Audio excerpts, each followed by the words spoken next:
লতি চিংড়ি এত বেশি পছন্দ, পরিষ্কার করতে কষ্ট হলেও খেতে কিন্তু সেই মজার। হ্যালো সবাইকে নমস্কার, কেমন আছেন আপনারা? প্রতিদিনের মতো সকাল থেকে ভিডিওটা শুরু করলাম, আশা করি স্কিপ না করে পুরো ভিডিওর সাথে থাকবেন। সকালবেলা আজকে তেমন কিছু নাস্তা বানানো হচ্ছে না, মুড়ি ভাজি করব। আসলে এভাবে মুড়ি ভাজি করে দুধ চা দিয়ে খেতে কিন্তু আমাদের ভীষণ ভালো লাগে।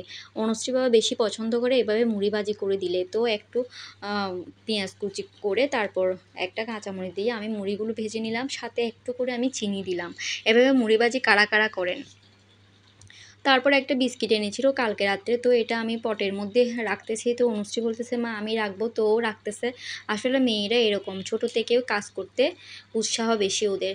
তারপরে তো চা নাস্তা করে অনুশ্রীকে পড়াতে বসেছি, তো পড়াশোনা করতেছে, আমি বসে আছি। তারপর কিছুক্ষণ পর পেঁয়াজও এনেছিল, তো পেঁয়াজও দিবে। আমি পানি ভাত খেয়েছি। আসলে পানি ভাত পেঁয়াজও দিয়ে খেতে এত বেশি টেস্টি লাগে। আমি অনেক দিন পরে এভাবে পেঁয়াজও দিয়ে পানি ভাত খেয়েছি। বিয়ের আগে অনেক খেতাম আমি। আমার ভাইকে বলতাম আমি দোকান থেকে পেঁয়াজও এনে দে, আমি পানি ভাত দিয়ে খাবো। আসলে দিনগুলো অনেক মিস করি। তারপরে তো চিংড়ি মাছ ভিজিয়ে রেখেছি, লতি পরিষ্কার করেছি। লতিগুলো পরিষ্কার করতে এত বেশি কষ্ট হয়েছে আমার। লতিগুলো একদম ছোট ছোট, আমি পারি না, তাও কষ্ট করে পরিষ্কার করে নিয়েছি। তারপর হয়তো রুই মাছ ভুনা করব। তো আমি রুই মাছগুলো ভেজে নিয়েছি। ভেজে নেওয়ার পর এখানে সব মশলাপাতি দিয়ে পেঁয়াজ কুচিগুলো ভালো করে ভাজা হয়ে গেল। এখানে মশলাপাতি দিয়ে ভালো করে আমি কষিয়ে নিব। কষানো হয়ে গেলে তারপর এখানে আমি মাছগুলো দিয়ে তরকারিটা বসিয়ে দিব।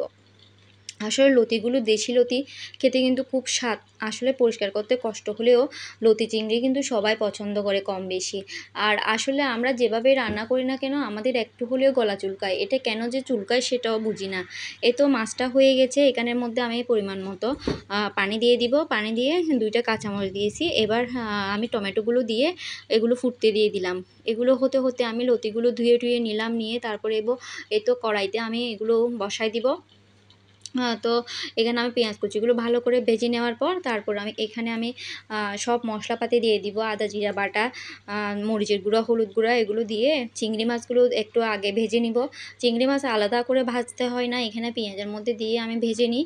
তো এগুলো ভাজা হয়ে গেলে সব মশলাপাতি একটু একটু করে দিয়ে তারপর আমি এগুলো কষাতে থাকলাম। 2টা কাঁচামরিচও দিয়ে দিলাম। 2টা কাঁচামরিচ দিয়ে এগুলো আস্তে আস্তে আমি কষিয়ে নিব ভালো করে। যখন কষানো হয়ে যাবে তখন আমি লতিগুলো দিয়ে দিব।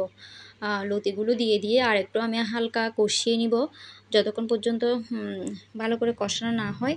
আসলে লতিগুলো খেতে এত বেশি টেস্ট হয়েছিল, কিন্তু একটু একটু করেও গলা চুলকাচ্ছে।